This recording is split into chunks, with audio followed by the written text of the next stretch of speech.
Haryana civil services aspirant को दिशा classes की तरफ से मेरा नमस्कार।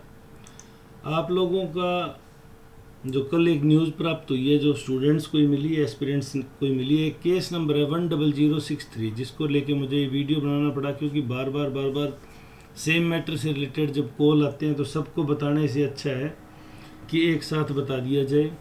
एक हाईकोर्ट में केस रजिस्टर्ड हुआ है 10063 के अंडर। क्या वो परीक्षा स्थगित कराएगा 10 जुलाई 2022 जो एग्ज़ाम की डेट है, जो ईद का दिन भी है। अब इसमें एक नई बात ऐड कर दी भी, हाई कोर्ट में भी एग्ज़ाम को लेके केस रजिस्टर्ड हो गया। सबसे पहले तो मैं आपको वो केस दिखा देता हूँ।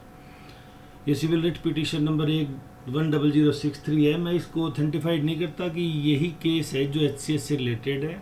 जो मेरे हाई कोर्ट में मित्र हैं, मैंने उनको कहा है कि वो पता करें, नीरज शौरान जी के बारे में पता करें, उनसे रिक्वेस्ट करें कि सर आपके साथ जो केस रजिस्टर्ड हुआ है जिसकी पैरवी आप कर रहे हैं, ये हरियाणा पब्लिक सर्विस कमीशन के HCS से रिलेटेड है क्या? अगर है तो किन ग्राउंड्स पे कोर्ट में केस दायर किया गया वो जानने की कोशिश करें। अगर मुझे पता चलेगा तो मैं वीडियो बना के आपको बता दूंगा। पहली चीज़, एक तो ये बार बार जो आप लोगों की इच्छा हो रही है ना कि ये परीक्षा भी आगे हो जाए, तो ये परीक्षा आगे होने की संभावना बहुत बहुत कम है।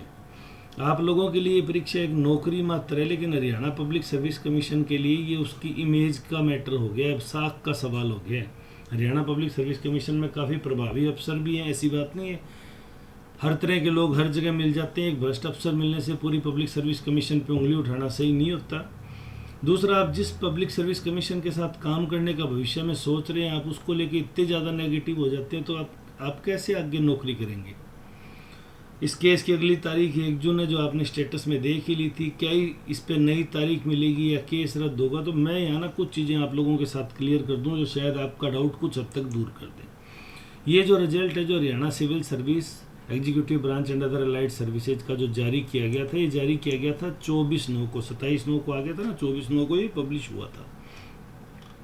इसमें आप देखिए, the above result is subject to final outcome of the LPA number. ये कुछ CWP नंबर ये केस नंबर ही है। जैसे वो 10063 है ना, इसी तरह ये केस नंबर है।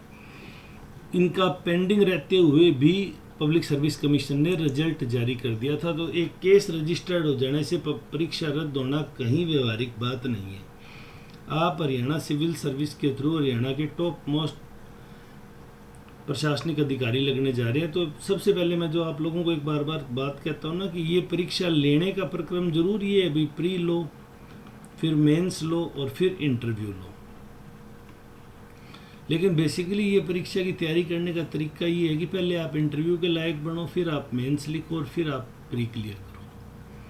कारण क्या है, इंटरव्यू आपकी ओवरऑल पर्सनैलिटी को शो करता है और पर्सनैलिटी ही आपको एडमिनिस्ट्रेटिव अफसर बनाती है।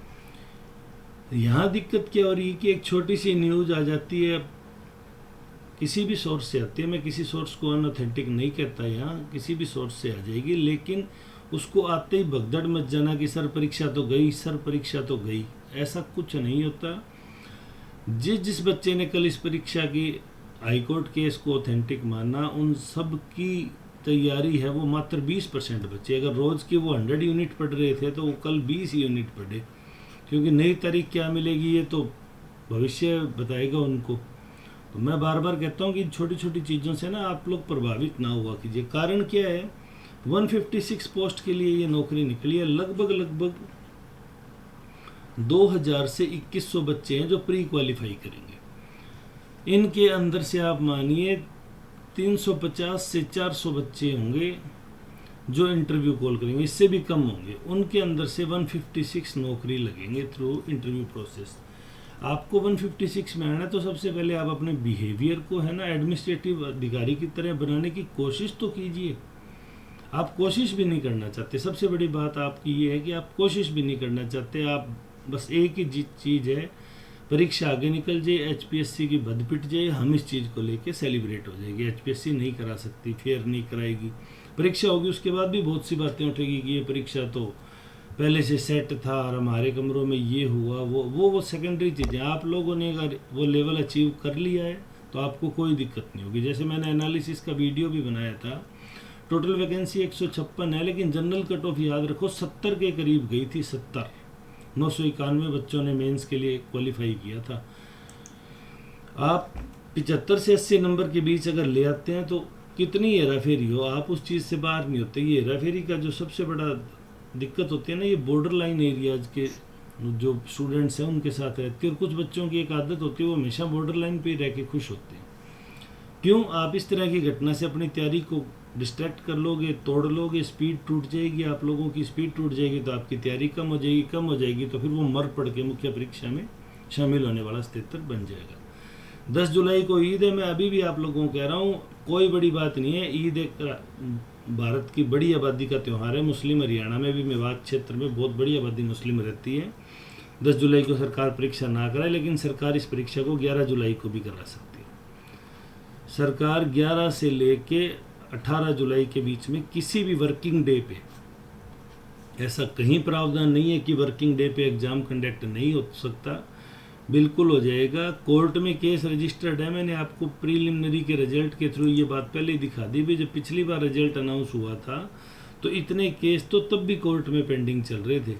उसके बावजूद ये 12 केस हैं टोटल, मैंने काउंट किए थे। 12 केस कोर्ट में रनिंग होने के बावजूद हरियाणा पब्लिक सर्विस कमीशन ने रिजल्ट डिक्लेयर कर दिया। तो क्या हरियाणा पब्लिक सर्विस कमीशन एक कोर्ट रजिस्टर्ड होने से एग्ज़ाम नहीं ले सकती? दूसरा सबसे बड़ी बात, अभी हमें उस केस का स्टेटस नहीं पता, किस मैटर पे हुआ है, किस ग्राउंड पे बच्चे कोर्ट में गए हैं, वो क्या रिलीफ चाह रहे हैं, नए अपीयर होने की लिए फार्म रीओपन करना चाह रहे हैं, मुख्य परीक्षा में सब्जेक्ट चेंज करना चाह रहे हैं, या जैसे पिछली बार था उर्दू सब्जेक्ट को शामिल करने को लेके जो रिट पिटीशन दायर हुई थी कि मुख्य परीक्षा के 29 सब्जेक्ट के अलावा 30वां सब्जेक्ट है वो उर्दू को भी शामिल किया जाए। तो कहने का मतलब अब ये क्या चीज़ होगी, ये तो देखो भविष्य के अंदर है। तो आप लोग इन छोटी छोटी न्यूज़ को ग्राउंड बना के, और उसके बाद जो आप लगातार फ़ोन पे फ़ोन, एक फ़ोन 2 फ़ोन, मुझे जवाब देने में कोई दिक्कत नहीं है। सबसे बड़ी बात ये है कि एक तो उसके लिए मैंने आपको कहा 3 बजे के करीब मैं ये वीडियो ही डाल दूंगा आपका। लेकिन जब अच्छी तैयारी करने वाला बच्चा, जिसका रिदम अच्छा बना हुआ, वो एकदम से ऐसी खबर सुन के डिस्ट्रैक्ट हो जाता है ना, तो ये चीज़ मुझे भी अच्छी नहीं लगती। ये हरियाणा छोड़ो पूरे देश में एक पैटर्न हो गया कि परीक्षा की डेट अनाउंस होने के साथ ही उसके कैंसिलेशन की अफवाहें शुरू हो जाती है, जो बच्चों का मोरल डाउन कर देती है और उसके बाद उनकी तैयारी बिगड़ जाती है। और जो अच्छे खासे मार्जिन से मेंस की तरफ पढ़ रहे थे, वो बॉर्डर लाइन पे आके संघर्ष और नेगेटिव एनर्जी से भर जाते हैं। आप प्लीज़ अपने आप को इन सब चीज़ों से दूर रखिए। कोई भी स्टेटस आएगा मैं आपको ज़रूर बता दूंगा। हाई कोर्ट में हम वकील साहब से संपर्क की कोशिश कर रहे हैं कि किस ग्राउंड पे हुआ है। जैसे एडवोकेट साहब अवेलेबल हो जाएंगे, उनसे मैटर पे डिस्कस कर लेंगे। आपको बताने लायक कोई बात होगी तो आपसे ज़रूर शेयर कर दी जाएगी। आपसे छुपाने का यहाँ कोई मोटो नहीं है। लेकिन ऐसा नहीं है कि आपने एक हाई कोर्ट की केस देखा और अब नहीं होती परीक्षा, HPSC तो फिर नहीं ले सकती परीक्षा, ऐसा कुछ नहीं है। आप प्री एजम्पशन से बाहर आइए। ये वीडियो आप दिशा क्लासेज पे देख रहे हैं। अगर आपको वीडियो पसंद आ रहा है तो सब्सक्राइब करें, लाइक करें। असिस्टेंट प्रोफेसर को लेके अभी तक कोई स्टेटस क्लियर नहीं है, क्योंकि जो सीटें वैकेंट शो कर रहे हैं उन सीटों पे कुछ लोग वर्किंग में भी हैं, वो भी ग्राउंड मांग रहे हैं कोर्ट में जाके कि हमारी सीटों को वैकेंट ना शो किया जाए। काफ़ी लंबा चलने वाला मैटर है। अभी ये कब तक रहता है, जैसी कोई सूचना प्राप्त होगी मैं आप लोगों से ज़रूर शेयर कर दूंगा। उम्मीद है आप लोगों के डाउट दूर होंगे। फिर भी अगर आपकी कोई क्वेरीज है तो आप कमेंट सेक्शन में पूछ सकते हैं। मेरी पूरी कोशिश होगी मैं आपको उसका जवाब दूँ। वीडियो को अंत तक देखने के लिए धन्यवाद। आपका दिन शुभ हो।